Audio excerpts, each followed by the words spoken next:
4 ಜನನು ನಿಮ್ಮ suit case ನ ತಗೊಂಡು ಮೇನ್ ಗೇಟ್ ಹತ್ರ ಬನ್ನಿ, ಬಾಗ್ಲು ಓಪನ್ ಆಗುತ್ತೆ, ನೀವೆಲ್ಲರೂ ಬಾಗ್ಲಿಂದ ಆ ಕಡೆ ಹೋಗ್ತೀರಿ. ನಾಮಿನೇಷನ್ ಮಾಡೋದು ಈ ಮನೇಲಿ ಅಳಿವು ಉಳಿಯೋ ಪ್ರಶ್ನೆ, ಯಾವ್ದೋ ಜಿದ್ದಿಗೆ ಯಾವ್ದೋ ಈಗೋಗೆ ಮಾಡಕ್ ಹೋಗ್ಬೇಡಿ. ಇನ್ನು ತುಂಬಾ ಖುಷಿ ಇರೋ ಕ್ಷಣಗಳನ್ನ ಕಳಿಬೇಕು ಅಂತ ಅನ್ಕೊಂಡಿದ್ದೆ. ನಮಗೆ ಅಂತ ನಾವು ಹಠ ಹಿಡಿಬೇಕಾಗಿತ್ತು ಸರ್. ಇಲ್ಲ ನಾನ್ ಸೇಫ್ ಆಗ್ತೀನಿ ಅಂತ. ಮೇನ್ ಡೋರ್ ಕ್ಲೋಸ್ ಆಗುತ್ತೆ, ಅದು ವಾಪಸ್ ಓಪನ್ ಆಗುವಾಗ ಯಾರು ಇರಲ್ವೋ ಅವರು ಅಲ್ಲಿಂದನೇ ಮನೆಗೆ ಹೊರಡ್ತೀವಿ.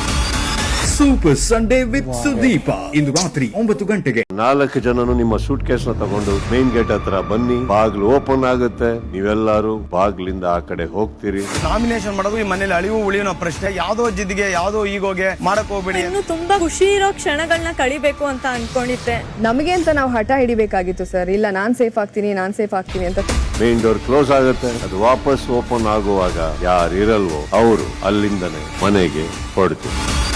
ಸೂಪರ್ ಸಂಡೇ ವಿತ್ ಸುದೀಪ ಇಂದು ರಾತ್ರಿ 9 ಗಂಟೆಗೆ. 4 ಜನನು ನಿಮ್ಮ ಸೂಟ್ ಕೇಸ್ ನ ತಗೊಂಡು ಮೇನ್ ಗೇಟ್ ಹತ್ರ ಬನ್ನಿ, ಬಾಗ್ಲು ಓಪನ್ ಆಗುತ್ತೆ, ನೀವೆಲ್ಲರೂ ಬಾಗ್ಲಿಂದ ಆ ಕಡೆ ಹೋಗ್ತೀರಿ. ನಾಮಿನೇಷನ್ ಮಾಡೋದು ಈ ಮನೇಲಿ ಅಳಿವು ಉಳಿಯೋ ಪ್ರಶ್ನೆ, ಯಾವ್ದೋ ಜಿದ್ದಿಗೆ ಯಾವ್ದೋ ಈಗೋಗೆ ಮಾಡಕ್ ಹೋಗ್ಬೇಡಿ. ಇನ್ನು ತುಂಬಾ ಖುಷಿ ಇರೋ ಕ್ಷಣಗಳನ್ನ ಕಳಿಬೇಕು ಅಂತ ಅನ್ಕೊಂಡಿದ್ದೆ. ನಮಗೆ ಅಂತ ನಾವು ಹಠ ಹಿಡಿಬೇಕಾಗಿತ್ತು ಸರ್. ಇಲ್ಲ ನಾನ್ ಸೇಫ್ ಆಗ್ತೀನಿ ಅಂತ.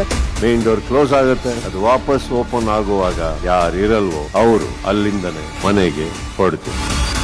ಸೂಪರ್ ಸಂಡೇ ವಿತ್ ಸುದೀಪ ಇಂದು ರಾತ್ರಿ 9 ಗಂಟೆಗೆ.